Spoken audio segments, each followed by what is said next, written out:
Hein? Parce qu'on est dans le thème, hein? Il disait party d'Halloween, Patricia. Eh oui. Vie sociale au bureau. Bon, est-ce que c'est vrai qu'on est obligé?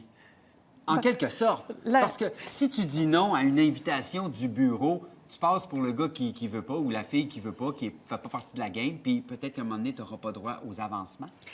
On a le droit de dire non, mais il faut, des fois, faire preuve de jugement puis prendre d'autres sortes de décisions. En fait, on va en parler plus longuement. Patricia, qu'est-ce qu'on entend exactement par vie sociale au travail? C'est ça, c'est les 5 à 7, les parties de Noël? Il peut y Aller jouer au avoir bowling autant ensemble. le team jouer au bowling building. ensemble, le team building. Ça commence même avec les repas à la cafétéria qu'on peut prendre en groupe ou dans un local qui a été fourni dans l'entreprise. Au fond, c'est les entreprises qui sont un petit peu, décident ou non de favoriser l'activité sociale au bureau, soit en offrant des activités comme des soupers, des 5 à 7, tout ça, des activités de team building et aussi des espaces communs pour les employés, par exemple.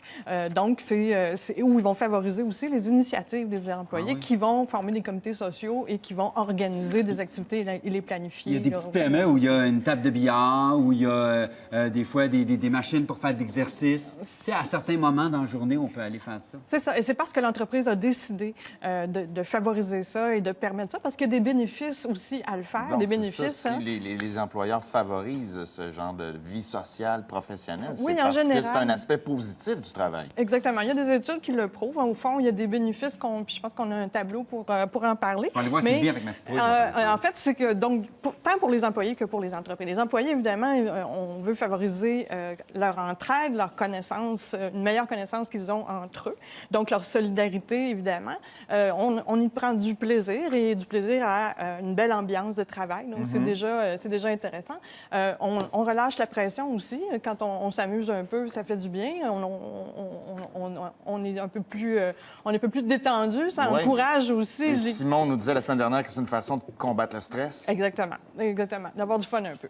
Ça encourage l'initiative des employés quand on est là-dedans. Et aussi, ça peut augmenter le sentiment d'appartenance à l'entreprise. Et ça, c'est un bénéfice direct pour l'entreprise. Une façon de retenir aussi. ses employés. Exactement. D'être avec des employés qui sont peut-être plus motivés, même plus loyaux. Dans les meilleurs des cas aussi, ça peut même augmenter la productivité, l'efficacité. Quand on se connaît mieux, on est plus porté, on sait plus spontanément qui aller voir. Donc, le travail d'équipe est plus fort. Ça a donc des bonnes retombées pour l'entreprise et aussi pour sa réputation, sa marque employeur. C'est-à-dire que voici une entreprise où c'est le fun de travailler, il y a une belle ambiance.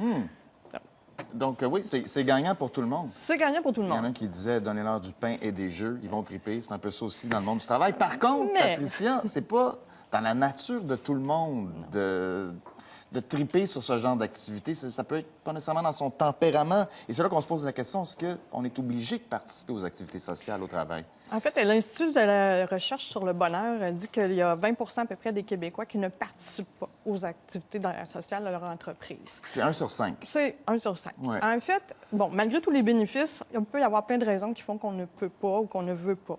On peut être sollicité de deux façons pour participer à une activité ou pour en organiser, ni plus ni moins. Mais dans tous les cas, il n'y a rien qui nous oblige à rien et il n'y a rien qui ne devrait nous obliger à rien. Autrement dit, ça ne doit pas être retenu contre nous. Il ne faut pas souligner ça en grand trait. Il ne faut pas qu'on insiste, qu'on ne devrait pas souffrir d'avoir à refuser de participer pour toutes sortes de raisons. Oui. Ceci dit, il y a des questions de perception qui rentrent en jeu. Si on ne participe jamais, à un moment donné, on peut commencer à s'isoler un petit peu de tout ce qui se passe dans l'entreprise. Ouais. Donc, il y a peut-être des efforts à faire. Il y a des efforts à faire de temps en temps. Par exemple, si l'entreprise est toute petite, s'il y a à peu près 20 personnes, 25 personnes, si vous êtes toujours absent, c'est sûr que ça va agir sur la perception, ça va être ressenti un petit Ça peu. paraît un peu plus quand on n'est pas là. Ça paraît plus, évidemment. Aussi, il faut faire un effort si, par exemple... En fait, c'est bon de le faire une fois de temps en temps dans l'année, de dire, en fonction de ses disponibilités, de ses capacités, de dire, OK, je vais participer là. Mais si le costume d'Halloween, vous ne voulez absolument pas le mettre, là, bien, mettez-le pas, mais ayez un beau plat de bonbons sur votre bureau et ça va faire de vous un participant tout à fait acceptable et agréable. Un petit effort, on décore le bureau, on offre des bonbons, un déguisement sommaire comme un nez de clown, simplement. Exactement. Puis là, tout est beau, vous êtes de la gang. Et puis l'autre chose aussi, c'est quand l'activité est organisée corporativement, par exemple, ou l'entreprise, une activité d'envergure, là, où il y a vraiment une structure, on est allé chercher une firme externe pour vous organiser ça, c'est préférable à ce moment-là. Il faut juger, là, mais quand il y a eu énormément d'énergie investie pour vous offrir quelque chose, c'est sûr que ça risque d'être mieux perçu si vous décidez de participer. Donc, il faut faire un petit effort. Patricia, on parle de ceux qui décident de ne pas se déguiser, mais de participer quand même en amenant des bonbons. Mais on ne parle pas souvent de ceux qui participent un peu trop. T'sais, si vous vous déguisez, là, non, mais l'éthique au bureau, t'arrives pas là en cruella décolleté jusqu'en bas du nombril, puis sinon, en homme, t'arrives pas en tuxedo, juste les manchettes puis le nœud papillon. Hey, ça serait une idée, ça. En fait, c'est vraiment... En fait, on vient de couvrir une grosse partie de l'éthique de la vie sociale au bureau. C'est la retenue, au fond, qui est le secret de tout ça. Parce que, évidemment, il faut éviter les dérapages, et des dérapages en tous sens, tant pour les organisateurs de la vie sociale que pour les participants. Donc, modérer ses propos. C'est sûr que si on a pris un petit peu d'alcool, évidemment, ça se peut qu'à un moment donné, un petit défoulement, on commence à parler du collègue, du patron. Il y a des malaises qui peuvent rester. On revient au bureau tous ensemble demain.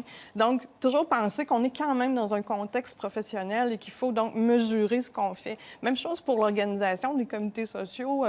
On va leur dire, écoutez, essayez d'éviter le bar open parce que ça peut prêter flanc à des excès qu'on veut pas, évidemment. Ouais. Et s'il y avait accident, quoi que ce soit, aussi, c'est même l'entreprise qui pourrait être blâmée. Donc, il faut donc mesurer et donc rester dans l'idée qu'on est dans un contexte social. L'autre aussi aspect de l'éthique dans ces circonstances-là, tant pour celui qui décide de participer puis d'organiser, d'être un organisateur de vie sociale, si on veut, comité social et tout ça, c'est d'aller au bout de ses engagements. Quand on dit qu'on va faire quelque chose, il faut le livrer aussi. T'sais. Il faut par égard pour les collègues. Donc ça, on dit je vais me charger de trouver la salle pour le party de Noël cette année. Il faut la trouver ou il faut la livrer en temps. Ou si on sent qu'on n'aura pas la disponibilité pour le faire, bien, il faut se retirer à temps. Il faut se décharger de cette responsabilité-là, rapidement. puis en prendre une autre si possible. Oui, aussi, exactement. Puis y aller à la mesure de nos... évidemment, à la mesure puis tu de disais, nos... bon, pour les gens qui participent à la vie sociale, bon, il y a parfois des efforts à faire parce que si on participe jamais, on est soit traité de casseux de party ou on finit par être le mouton noir de l'entreprise. Mais pour ceux qui organisent la vie sociale, est-ce qu'il y a des... La retenue est aussi... Oui, c'est ça. Ben, en fait, encore une fois, de pas sursolliciter non plus, par exemple, d'utiliser énormément de courriels pour dire hey, il y a une collecte de fonds, il y a ci, il y a ça. De faire un bon calendrier, d'être structuré dans notre approche, de peut-être plutôt gérer ça d'une page Facebook extérieure. Autrement dit, les activités puis la façon dont on les organise ne doivent pas perturber les opérations normales de l'entreprise. Ça doit être un enrichissement, bien sûr, mais ça doit être confiné il faut que ça soit quand même discret, bien amené, structuré. Souvent aussi, on essaie d'avoir l'aval de supérieurs ou de gens aux ressources humaines. Comme ça, avant de prendre des décisions, d'organiser des choses, on sait qu'on est, si on veut, backé par l'entreprise.